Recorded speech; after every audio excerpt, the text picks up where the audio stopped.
السلام علیکم دوستو، کیا حال ہے؟ امید کرتا ہوں سب ٹھیک ٹھاک ہوں گے، سب بھائی خیر خیریت سے ہوں گے۔ میرے یوٹیوب چینل پر آنے کا سب کا بہت شکریہ۔ آپ دیکھ رہے ہیں ایمان افروز ہسٹری، یوٹیوب کا بہترین چینل۔ میرے یوٹیوب چینل کی ویڈیوز اگر آپ کو پسند آیا کریں تو ویڈیو کو لائک کر دیا کریں، اس سے میری حوصلہ افزائی ہوگی۔ میں اور بھی اچھی بہترین ویڈیوز اپنے یوٹیوب پر اپلوڈ کروں گا، آپ جنہیں دیکھ کر انجوائے کر سکیں۔ آپ ویڈیو دیکھیے، انجوائے کریں، ویڈیو کو پورا دیکھیں تاکہ پوری بات سمجھ میں آئے۔ مجھے سپورٹ کریں، اگر چینل کو سبسکرائب نہیں کیا تو سبسکرائب کر دیں، بیل آئیکن دبانا مت بھولنا لیٹسٹ اپڈیٹ کے لیے۔ ویڈیو دیکھیے، انجوائے کریں۔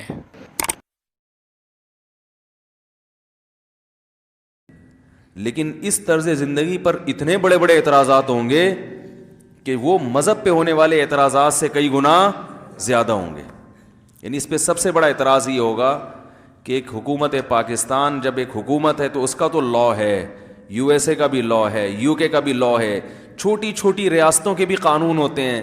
قانون کے بغیر دنیا میں ایک بالش بھی کوئی نہیں چلتا۔ تو یہ کیا بات ہے، اللہ نے اس کائنات کو بنایا اور اپنے بندوں کی کوئی گائیڈنس نہیں ہے، کوئی ہدایت نہیں ہے، ایسے ہی بنا کے بھیڑ بکریوں کی طرح چھوڑ دیا، کچھ بھی کرتے رہو، مجھے کوئی غرض نہیں ہے۔ یہ بہت بڑا اعتراض ہے جس کو قرآن جگہ جگہ ذکر کرتا ہے، وما خلقنا السماوات والارض وما بینہما لاعبین، ہم کھیل کود اور تماشا کرنے والے نہیں تھے کہ ایسے ہی بنا کے چھوڑ دیں۔ اور پھر اگر آپ بالکل یعنی مذہب سے اپنے لبادہ ختم کر دیں نا، تو آپ کے پاس کسی چیز کو صحیح یا غلط کہنے کا کوئی معیار، کوئی کرائٹیریا بچے گا ہی نہیں۔ آپ کسی چیز پہ لوگ جمع کر کے کسی کو لا ہی نہیں سکتے، سمجھ رہے ہیں؟ یعنی پھر اچھا کسے کہتے ہیں اور برا کسے کہتے ہیں، یہ معیار لوگوں کے پاس ہوگا ہی نہیں۔ یہ جو ابھی لوگ اچھا برا کر رہے ہیں نا، یہ فرض کی ہوئی ہیں کچھ چیزیں انہوں نے، ورنہ دلائل کی دنیا میں دیکھا جائے، مثال کے طور پر سب کا اس پر اتفاق ہے کہ طاقتور کمزور پہ ظلم کرے، زیادتی کرے تو یہ برا ہے، لیکن دلائل سے اس کو بھی اچھا ثابت کیا جا سکتا ہے۔ بھئی شیر جنگل کا بادشاہ طاقتور ہے نا، تو اپنی طاقت کی وجہ سے وہ ہرن کو کھا جاتا ہے، تو کوئی استدلال کر سکتا ہے کہ نیچر کا یہ اصول ہے کہ اگر کسی کے پاس قوت ہے تو اپنی قوت کو اپنے مفاد میں استعمال کر سکتا ہے۔ جانوروں سے سیکھو، تو انسان پہ یہ اپلائی کیوں نہیں ہوتا؟ بہت سی چیزیں ہم جانوروں سے سیکھتے ہیں۔ جب 99% میڈیسن جانوروں کو دیکھ کے ایجاد کی گئی ہیں تو تھوڑا بہت لائف اسٹائل بھی ان سے لے لیا تو کیا ہو گیا بھائی؟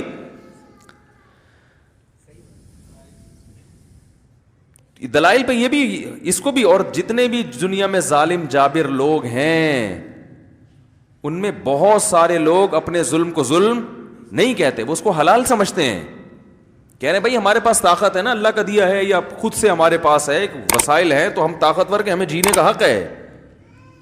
وہ غلام بنا کے رکھنے کو وہ سمجھتے ہیں کہ بھائی جب فطرت نے ہم پر ایک احسان کیا ہے تو ہم اگر کسی پر ظلم زیادتی کریں تو کوئی حرج نہیں ہے۔ تو دلائل کی دنیا میں آپ کے پاس کوئی ایک ایسا معیار ہے ہی نہیں جس سے آپ یہ فیصلہ کر سکیں کہ صحیح کیا ہے اور غلط کیا۔ ابھی دیکھو دنیا کا سب سے بڑا ایشو دہشت گردی ہے کہ نہیں ہے؟ ساری دنیا کے سارے انسان اس پر متفق ہیں کہ دہشت گردی کا جڑ سے خاتمہ ہونا چاہیے۔ کیا خیال ہے؟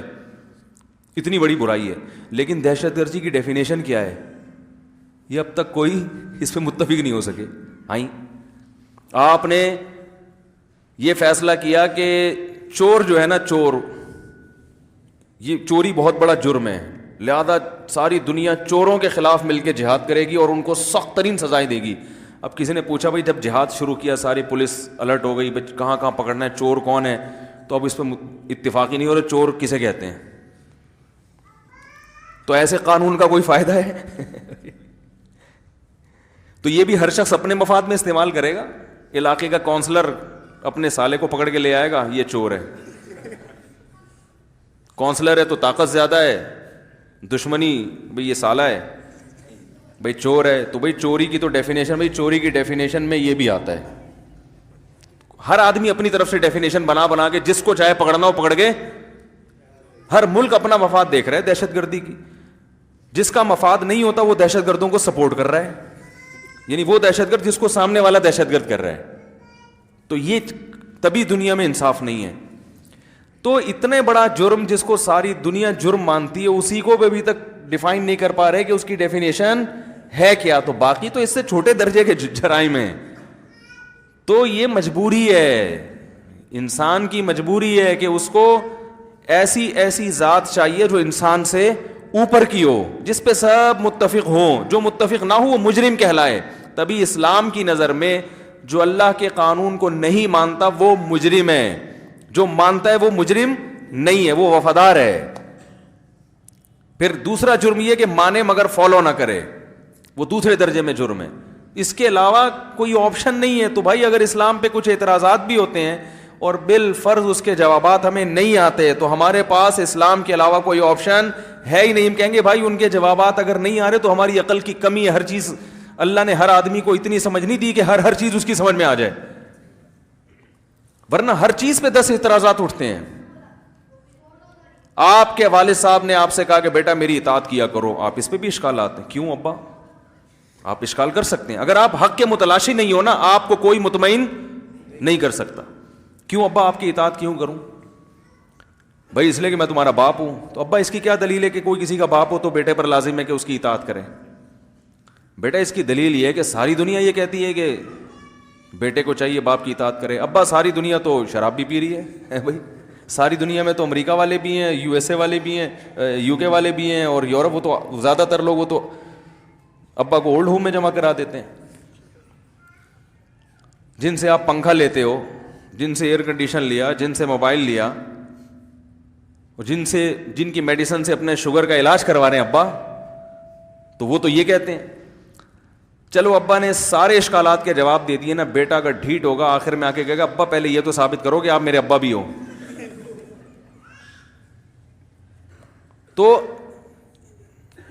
ہر دھرم اور ضدی آدمی ان بحثوں سے متاثر ہوگا, وہ کہے گا ابا کو لاجواب کر دیا.